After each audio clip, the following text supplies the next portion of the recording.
Greetings everybody, welcome to UJTV. This is In Conversation with myself, Ovayo Ntebe. And yes, today is another conversation with two of the top 1% top achieving students here at the University of Johannesburg. I'm excited to be joined by Chimhanda, who is a final year student in civil engineering in the faculty of Phoebe, and Ovayo Ntebe, who's currently doing her third year in computer science and informatics. They joined me for a great conversation as we find out about their background, where they are, but also their future aspirations. Greetings to you guys. Thank you for joining us.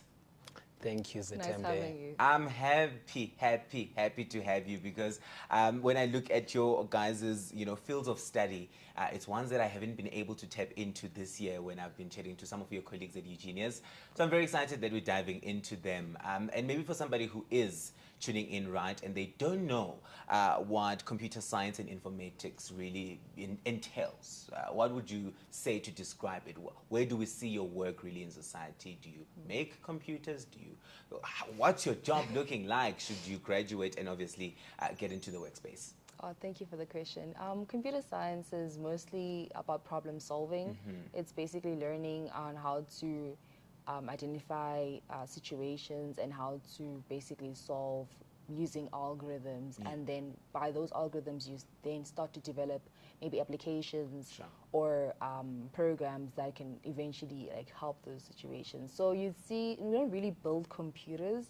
I would say we're the ones that are building your Facebooks, your internets, and basically telecommunications as well. Like every infrastructure that is involved in communications and around digital technology, I would say that's our field. Beautiful. If you like what you just heard, you know what to study now at the University of Johannesburg. And moving to you, Don, civil engineering. I know there's many fields within the engineering space. There's mechanical, electrical. What sets civil engineering apart from the rest? I'll say that civil engineering is mainly centered around people and not concrete, really. So everything we're actually doing, we are always at the back of our minds thinking, how can this serve people best? So whether if it's a road, we're always thinking about safety on our mind rather than aesthetics, whether it's building. So some of the things might not even look like they have people, like a steel column, right? But we are always thinking about how can we make this safe for people? How can we adjust the urban space? So we're working in that space with urban development and architects, but all our minds are all around people first. People first. Yes, how can we make their lives easier? Yes. How does this impact their lives as well? Exactly. I love that. And now you guys are both part of the top 1% of the top achieving students here at the University of Johannesburg, which I think is something very exciting and that you should be proud of. I want you to tell me, what's the one habit that you feel has put you in that position? What do you think you've employed, the mindset shift that you've employed for you to be able to get to the position that you're in right now? Okay, I would say it's mostly consistency. I think consistency is important, that you're able to pick up, okay, I really thrive in studying this time or in this method, and then you stick to that, and then you see results eventually. So I say that's a study habit you have to pick up. Yeah, beautiful. Don, what about you? I would say not being fooled by the work smart, not hard trend. No, just when work needs to be done, there's a time you really need to put in the work and get things done, especially if it's things that you're not comfortable with. I know that some people are not comfortable with mathematics. So in such a case, you might really need to sit down and work through it despite you not being comfortable. So doing the hard, uncomfortable things, I think has really allowed me to thrive. Yeah, that's beautiful. And how do you think being part of the UJenius Club has shaped your academic journey, right? What are some of the benefits that have come with it? How does it motivate you, being part of the club as well? I would say for me, being part of the UJenius Club made me realize, well, I actually can do it and it's possible. And just being in a society where you with fellow other geniuses and you're able to communicate with them and ask for strategies. And also I like the perks that come with it, like there's many talks. Also, another one, I like being in the postgraduate library. Also, that's one of the benefits. Yes. You guys study with the top Gs. Yes, yes. I love that. It's been amazing. And also, like, one particular one was when we had to go to the UJ Digital launch. It was an amazing event. I was very, like, blessed to actually be there. So, yeah. Oh, man, that's beautiful. Don, how has it impacted your academic life being part of UJenius? Well, I would say two most important ones. First of all, being able to just have access to talk to other people with the same, you'll be surprised how similar our mindsets are. So it's like being able to talk to people who can relate to you, whereas maybe your classmates might not be able to relate to you with some of the struggles. They're like, don't shut up, you have it easy. But then just talking with people who can relate, and as what Ovayo said, who can actually discuss strategies with you. Wait, how do I do this? And we end up talking about a lot of things that some of them not even academic. So just having that community really truly goes a long way in even supporting you further. And then I would say, you know what, the financial incentive really goes a long way. So for those people who might, you know, need the extra money to pay their fees, so it really, really does go a long way for a lot of people. So yeah, it's really great and truly appreciated. That's beautiful. You speak of, Don, you have it easy. I think that's one of the misconceptions that we have when we look at top achievers. We think you guys have it easy. What are some of the other misconceptions do you think people have about top achievers that you'd love to dismantle today? Okay, a top achiever is not someone who, okay, some cases they're very intelligent. But in most cases, I think it's a matter of you constantly building yourself. I would like the analogy of an exam. An exam is not necessarily like testing your intelligence. It's testing your preparedness. How prepared were you from the beginning of the semester?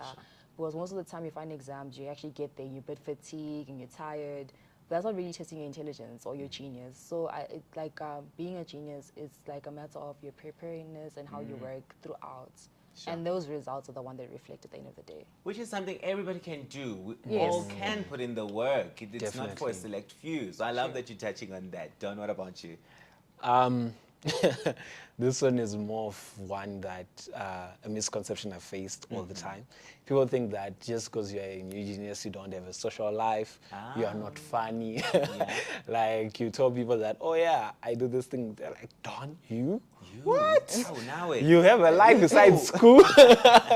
So it's just like, just because someone takes their academics seriously doesn't mean that, you know, they're not someone who you can actually get along with, because that thing that you finally work in group work with people, and then they're actually like, this one is actually cool. I thought you were uptight, like, don't talk to me, you know. So, you know, that's a fun misconception that I've always had to constantly debunk through my... we are fun. We can get socialism. We are human more fun, beings. actually. You know what I mean? Exactly. I'm going to come back to you, Don. I want you to now tell me about how you merge the two worlds, one of being a civil engineering student and the other of being a tutor for maths in high school. I hear that from time to time you are tutoring high school learners in mathematics. I don't know where you were when I was in high school because I needed you. But tell me how you balance those two. I think as much as there may be a few similarities, those are different worlds. How do you make sure that those two work for each other instead of against each other? Okay, allow me to raise 3 points, I think, that are coming through my mind. Number one, both of them, I think, are people-focused. And for me, I think that's really a passion that I have about how can I serve people and how can I really help people and make their lives better. So if I'm to add on the second one, it's like high school students. Many people might see me and think, oh, this guy from grade 1, you know, he has been getting it. But it's only in grade 11 that I started getting good grades. So it's like, I know what it is like to struggle, and I know what it is like to overcome and get to a point whereby in university, people even have stereotypes about you, you know. So it's like, I'm always trying to help students become the best version of themselves academically. So it does fit in nicely because I understand the struggle. Now, how it ties into civil engineering, you know, they are different because, you know, in this case, when I tutor, I'm trying to help one person. When I'm trying to think of civil engineering, it's like for a community. But I think I'm able to make them both work. as I say, just by being person orientated, thinking how can I best help the person in front of me? Yeah. How can I best help this community? If I teach them like this, how is it going to impact them? So I'd say that's how I managed to balance. Yeah. Beautiful. You know, you originate in home is Zimbabwe, right? Yes, sir.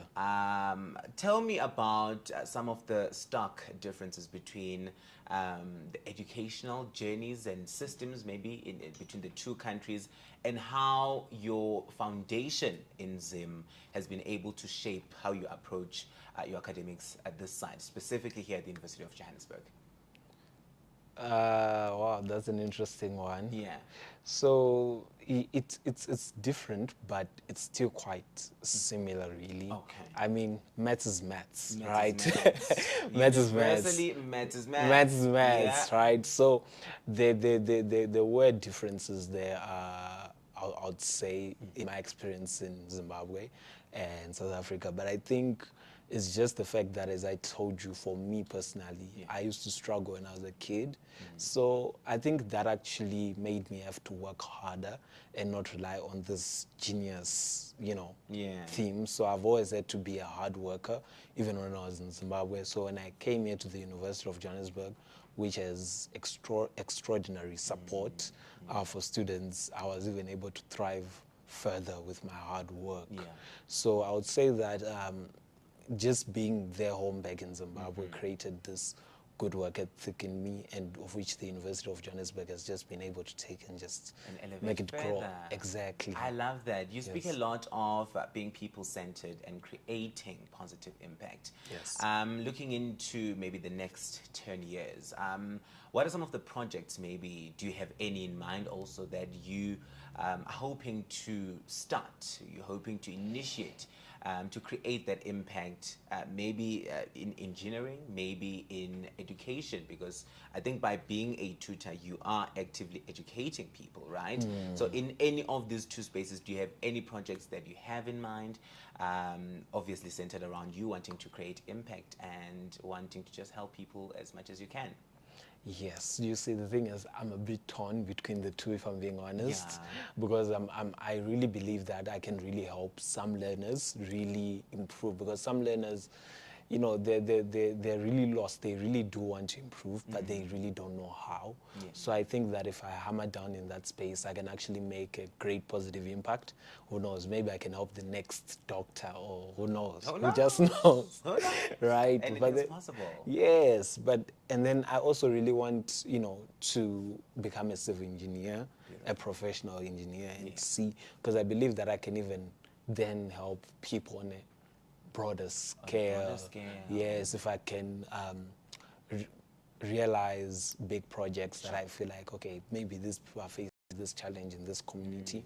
If I can design something to help them, they might not see it. That is how it works. They might not realize it, but it might make a positive impact. Building something like a library in a community might actually help, you know, the learners at the end of the day. So both of them, I like them, because once again, they really do help people, and that's where my focus always is. How can I best help communities to thrive? Because we need to give back to our communities, because they're the ones that make us. They make us. That sounds like a politician's answer. I know. But it's not. I'm like, are you running to be president now? They are copying me, I'm being honest. I love it. I'm going to move to you, Ovayo. You are studying computer sciences, right? But you're already working as a software developer. And I think this is something that I'm just going to assume it's challenging, because I once had a colleague who was studying the same course that you're studying, and he had to quit at work because of how demanding the course is. How are you able to balance the two, working and studying computer science and informatics? Honestly, it is not easy. I can't even try to simplify that. I think it's a matter of your mindset and the working as software developer. I know that I'm learning comp sci in class theoretically and practically, but now as a software developer, I'm able to actually apply what I learn in class and try to actually solve real problems and software that is actually being used out there. And it's honestly motivating in a sense. I see where I'm going. Yeah. I see that, okay, this is what I'll be doing the next few years, and it gives me a head start as well. Maybe when I'm starting off with applying to jobs now, I won't be like necessarily intern. I'll be going for more like strategic roles. Sure. Yes, so I think in terms of balancing, it's honestly a matter of you know what task you have to do, and it's a matter of you just really just getting down to it and spending that time. If you know you have a task, just sit down and actually I have to do this and do it. And then obviously just try also to not let work and school get the best of you. It's okay to take breaks and have your little like mental breaks and make sure that you're able to balance both in a sense that you're not letting one overcome the other. Beautiful. Yes. And speaking of taking breaks, I know that you sometimes just, learn the piano, trying to just, walk away a bit from these serious things, work and academics. And I want us to touch on that a bit later. For now, I want us to touch on a point that you just spoke on right now, that by the time you graduate, you will not be starting from scratch. Yes. Right? Speak to me about that, the importance of,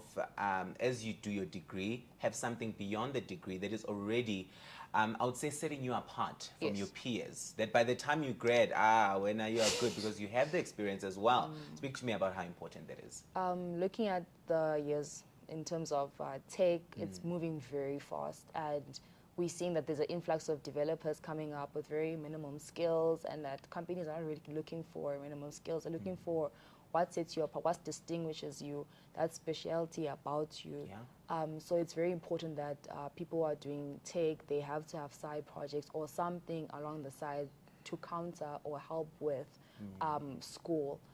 Because you see the rise of AI, it's able to do very simple tasks like create websites, and we won't be really needing much like front developers in the next few years or now actually. So you being able to get into that more like intense skills is the one that's going to differentiate you, and by you already acquiring the skill now, it is really what is needed in nowadays. Sure. Beautiful. I did touch on the fact that you learn the piano in your spare time. Yes. Hobbies and just, walking away from all these taxing things in life, such as school, because it can get taxing, right? Yes, Such as work, because it can get taxing. How important is that? Because I think, as Udon was saying a bit earlier on, we think that because you guys are top achievers, you don't do anything outside of just books, right?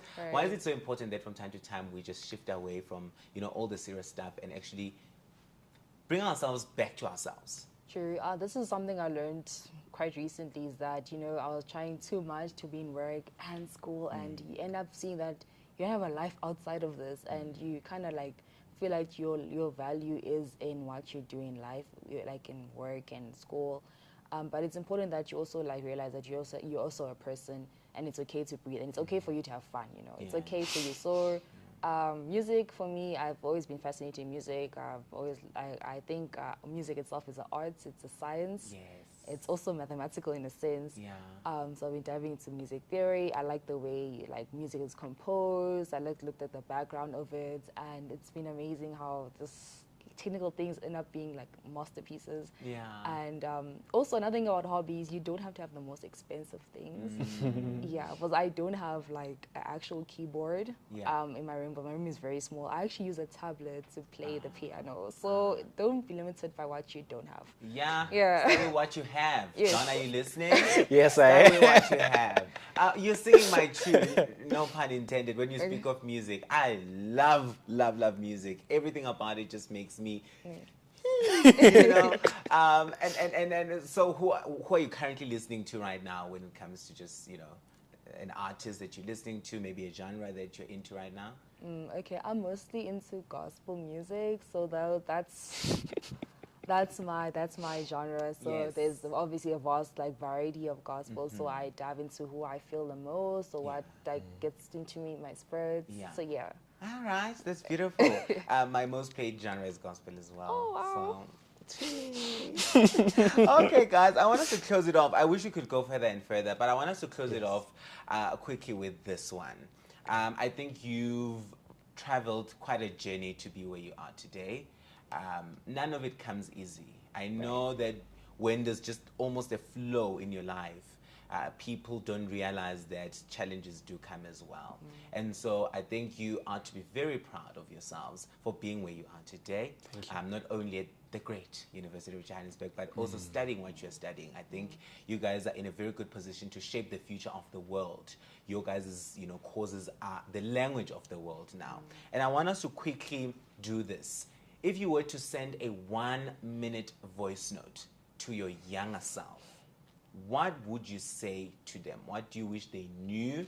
And when they look at you now, what do you think they would be the most proud of? Something that you're doing, something that you've accomplished that you think they would be the most proud of right now? I would tell myself that you didn't need to stress so much. You didn't have to put your value in what you couldn't achieve at that point. Because in terms of even when you have breaks or you're slowed down in life, those are the things that actually build you to where you are now. Like, look at your girl, you are falling, and it's honestly like challenges are there in life, and you have to embrace them and grow from them. So I would say, just take it step by step, and even if you're scared, say yes, believe in yourself, you can do it.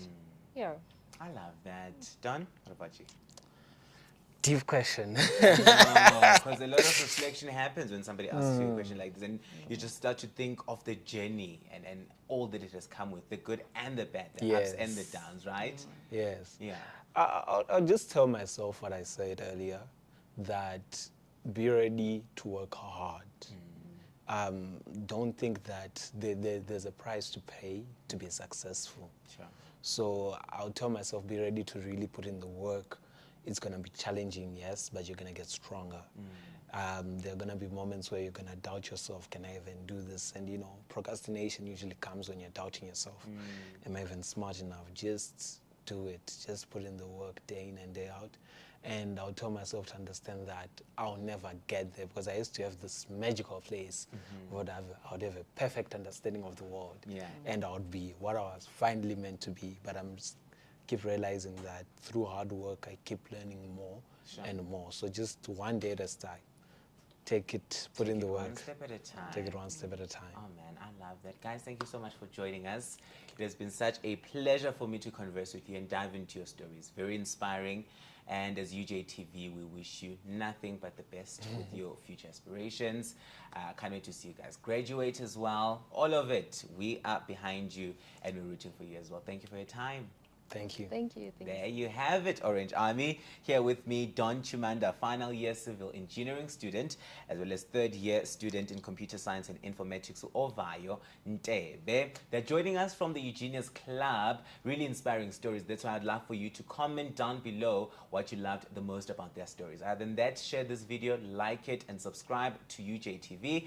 Until next time, Kamalam UJTV. Bye-bye and God bless.